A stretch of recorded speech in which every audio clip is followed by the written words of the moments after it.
Já imaginou que 70% das nossas orações diárias são repetições vazias, sem real significado ou conexão com Deus?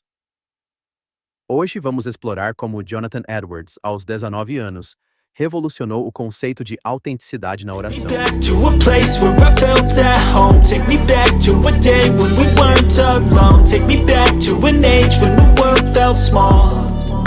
Way back before we blew it all. Take me back to a É fascinante pensar que essas resoluções, escritas há 3 séculos, ainda são tão relevantes para a nossa vida espiritual hoje. E sabe o que é mais interessante? Edwards escreveu essas resoluções durante o período do Grande Despertar na América colonial, um momento de intensa transformação espiritual. E como essa resolução 29 específica se relaciona com esse contexto histórico? Bem, naquela época, assim como hoje, havia muita religiosidade superficial. Edwards estava propondo algo revolucionário, que nossas orações deveriam ser tão autênticas que só deveríamos pedir aquilo que realmente acreditamos que Deus pode responder.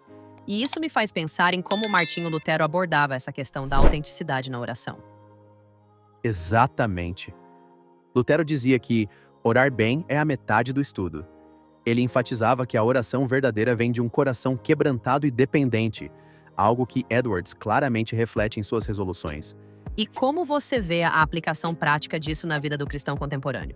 Olha, Charles Spurgeon tem uma frase que responde bem isso. Ele dizia que uma oração que vem do coração vai direto ao coração de Deus. Na prática, significa examinar cada palavra que dizemos em oração. Nossa, isso é muito profundo quando pensamos bem. E tem mais. Edwards também fala sobre confissão autêntica. Ele estabelece um padrão elevado: não aceitar como confissão algo que Deus não aceitaria como tal. E isso dialoga perfeitamente com o que Dietrich Bonhoeffer chamava de graça barata versus graça preciosa, não é? Exatamente. Um estudo recente mostrou que 85% dos cristãos admitem fazer confissões superficiais sem real intenção de mudança. É exatamente o que Edwards estava combatendo. E como podemos desenvolver essa autenticidade hoje? John Piper sugere 3 passos práticos.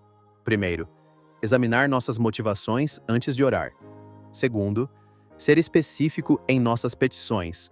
E terceiro, manter um diário de orações para acompanhar nossa jornada espiritual. E não podemos esquecer que Edwards se comprometeu a ler essas resoluções semanalmente. Um compromisso que poucos hoje teriam a disciplina de manter. Estudos mostram que apenas 12% dos cristãos mantêm um tempo devocional regular. Bem, isso certamente nos dá muito o que pensar sobre nossa própria vida de oração. E para encerrar, acho que a mensagem principal de Edwards continua atual. A autenticidade espiritual não é opcional, é essencial. Como Timothy Keller diz, a oração real muda primeiro o coração de quem ora.